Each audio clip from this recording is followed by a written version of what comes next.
Hey there, and welcome to another episode of Cinema Crunch.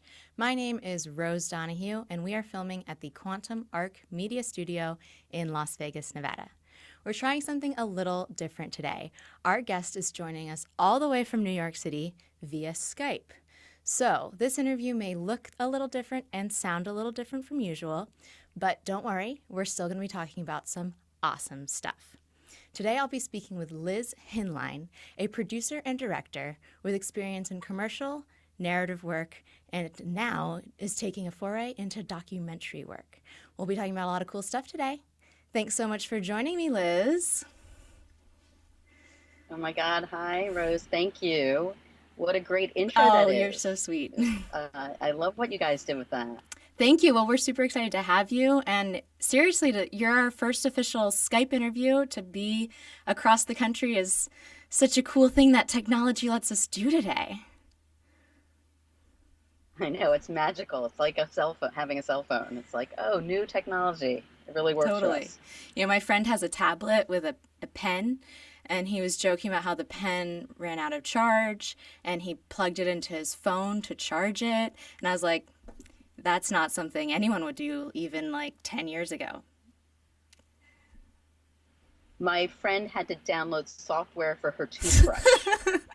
That, and she was really bitter about it because they didn't tell her in the manual for this $150 toothbrush that actually you have to do like upgrades and have a tech come to your house to upload the system. Wow, yes. There's so many benefits to it, and then these little things that happen, and you're like, wait, what? Exactly, Cool. exactly. Well, thank you for taking the time to join us.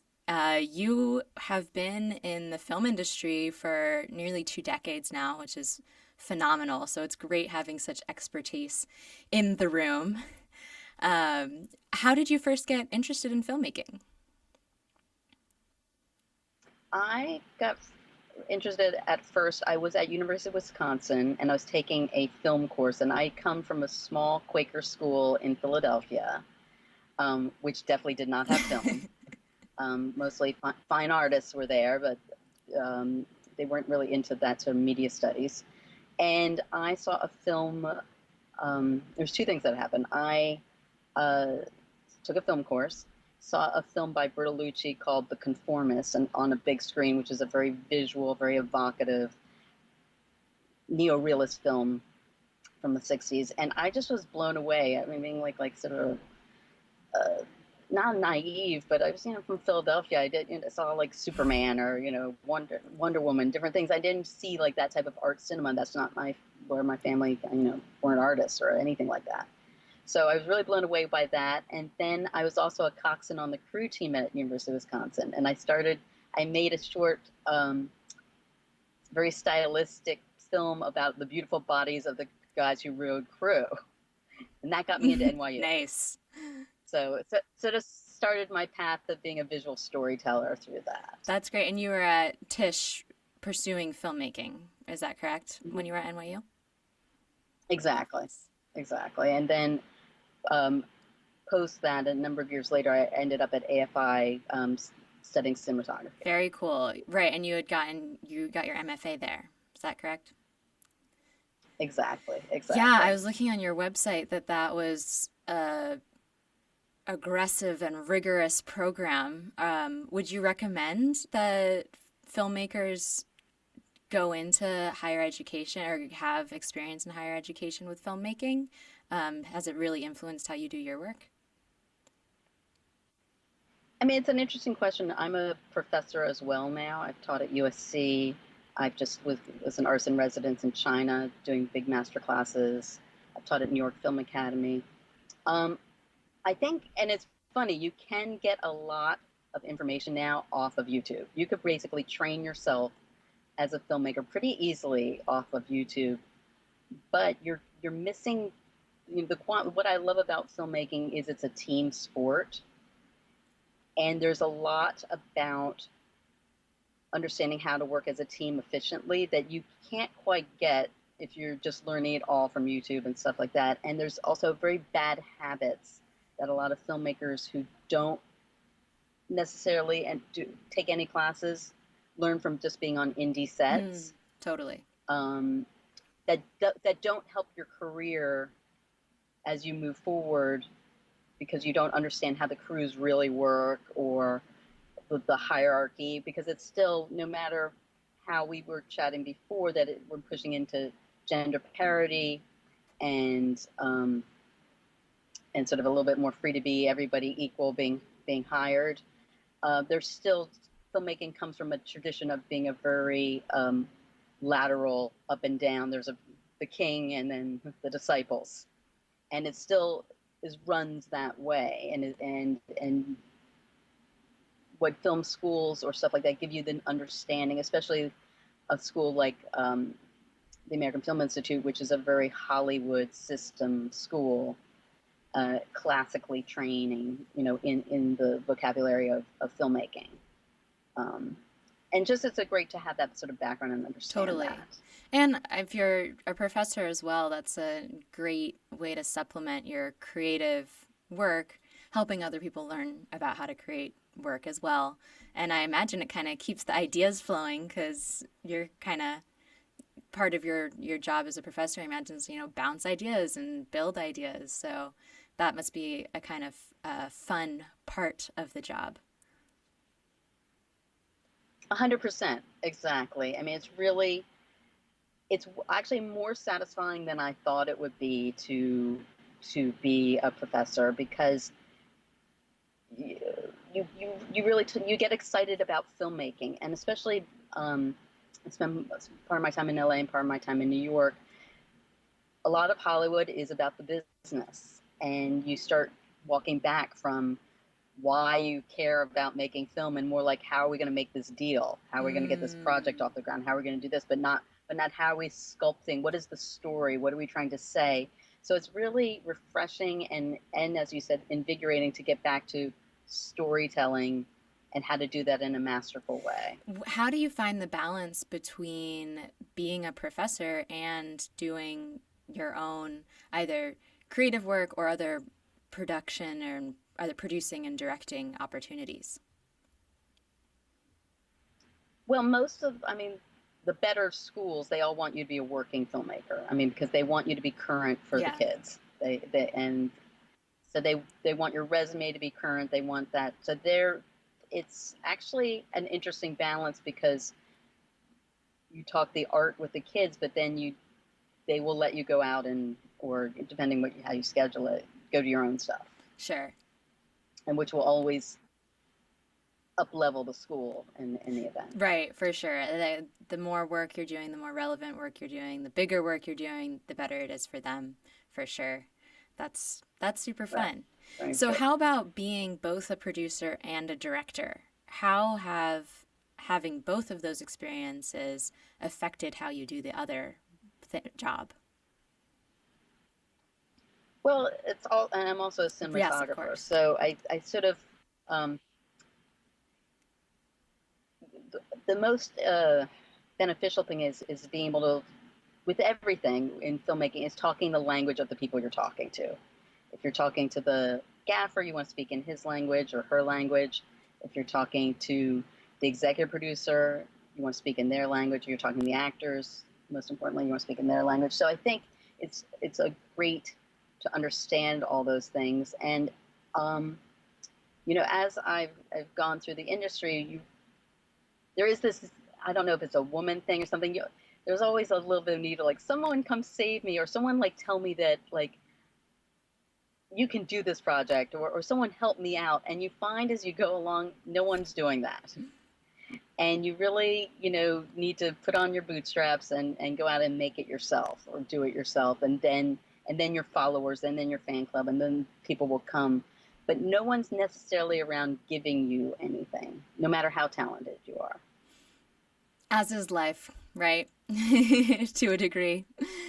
Um, Exactly, Right. exactly. It's just particularly brutal when you have a brilliant idea and filmmaking, it relies on so many, I mean, financial support. And even if you are doing it, shoestring budget, you got to find that couch or that TV or that set or whatever, and it takes a whole community, whole team.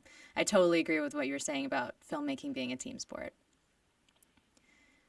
So, your fairly recent release, Other People's Children, was your first feature-length film. How did you get your team together for that project?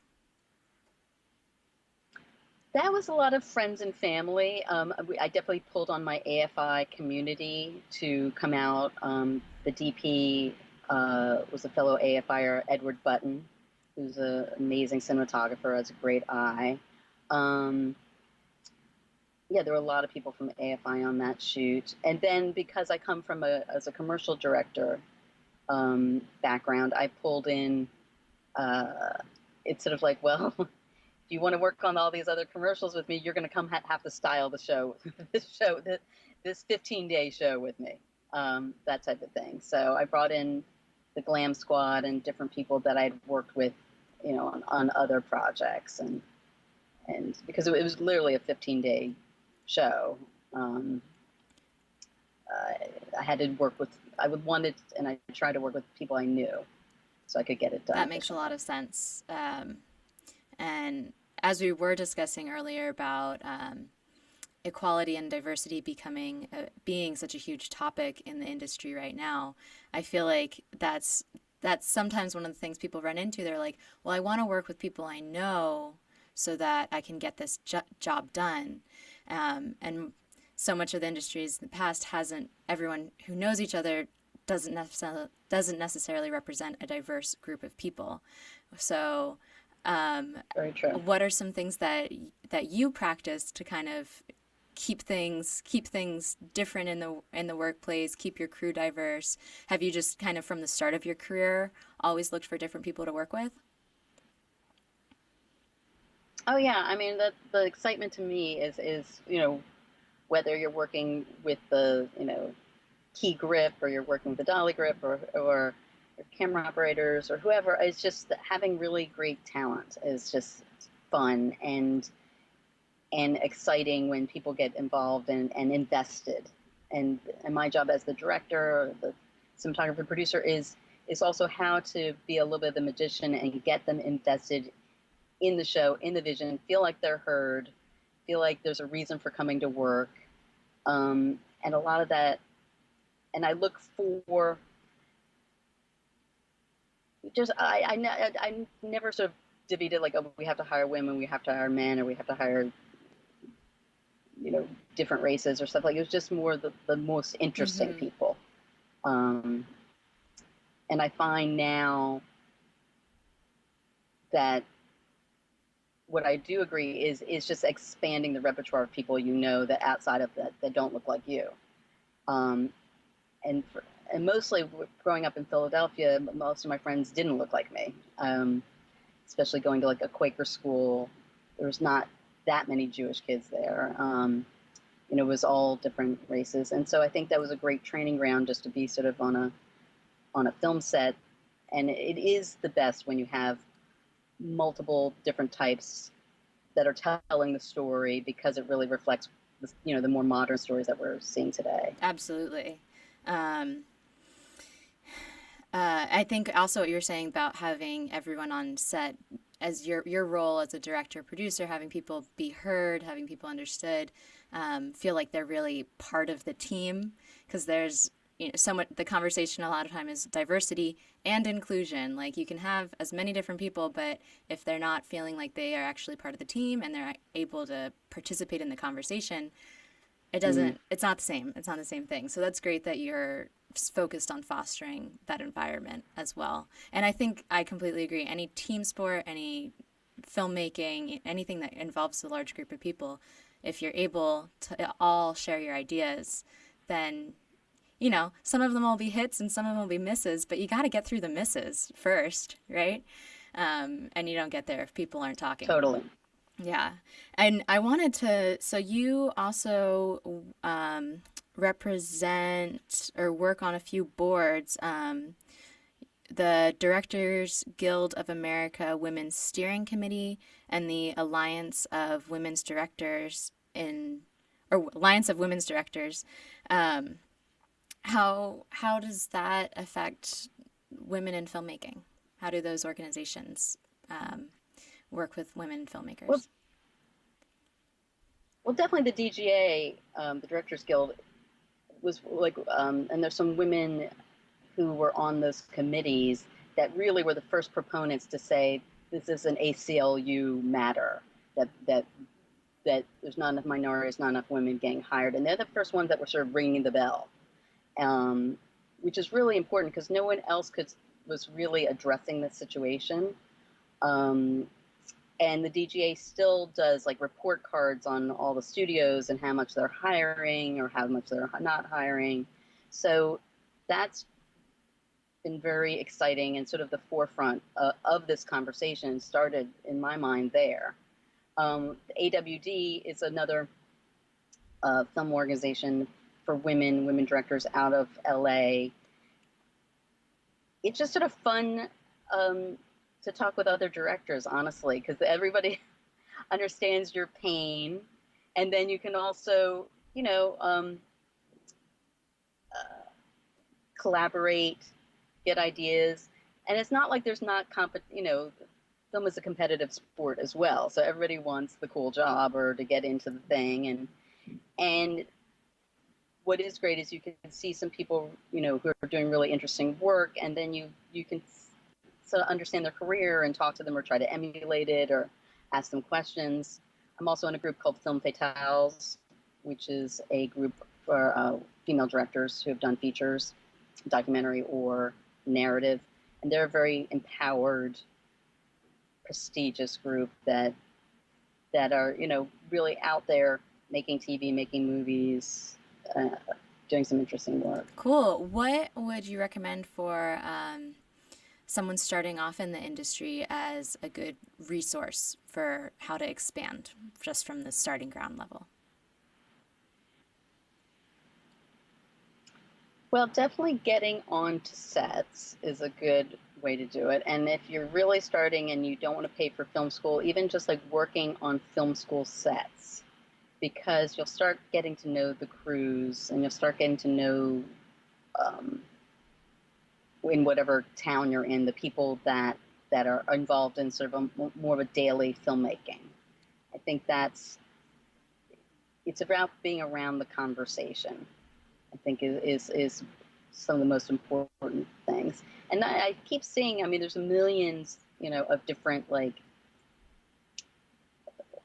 things for first time filmmakers and like contests or writing contests or your first script or your first short or stuff like that. And so it's always good to just go out and try to make things as well and learn from making things. Definitely.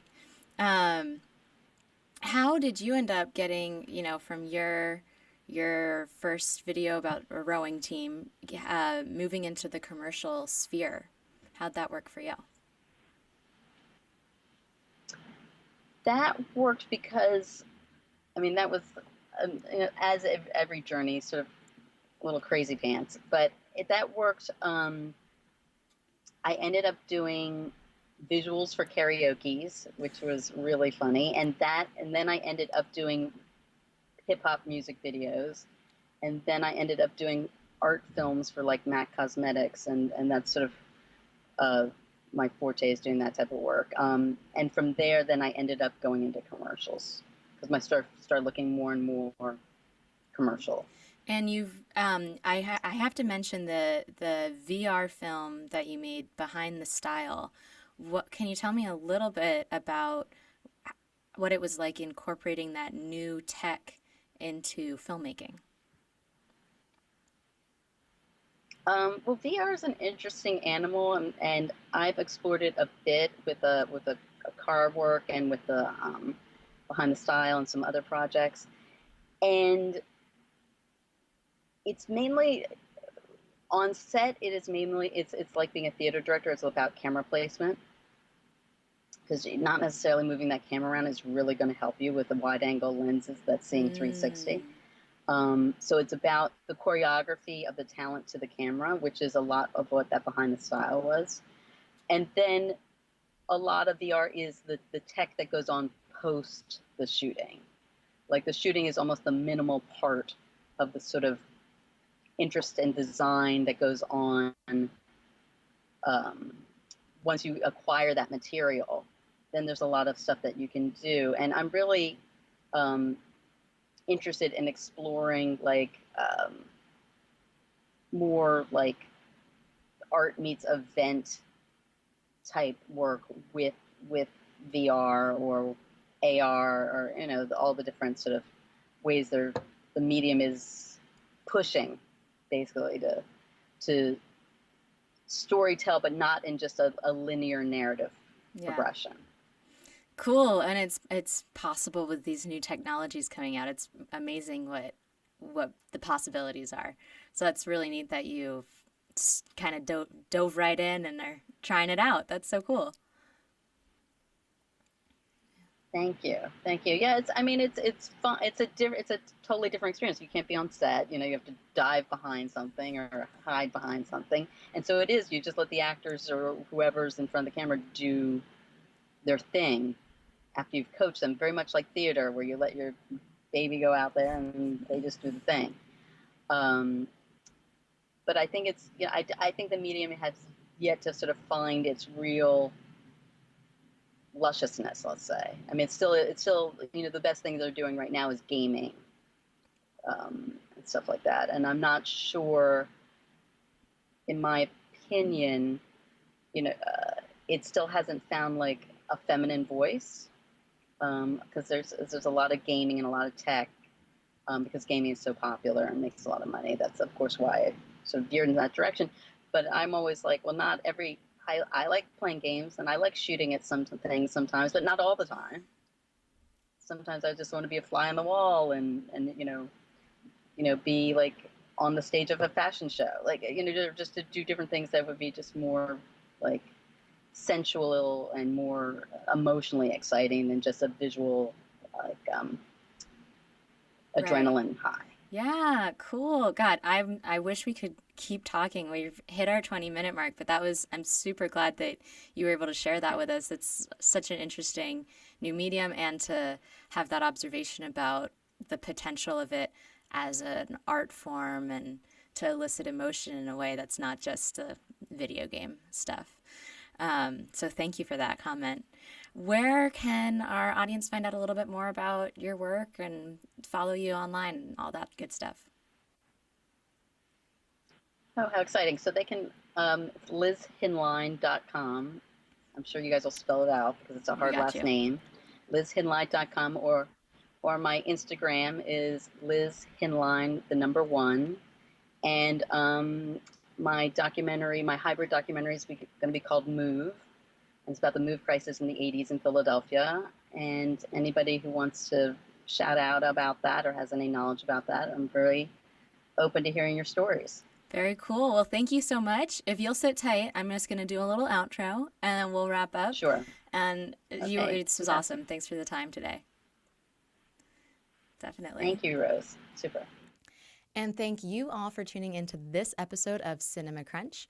Again, my name is Rose Donahue, and we are filming at the Quantum Arc Media Studio in Las Vegas, Nevada. Thanks so much for tuning in. Catch you next time.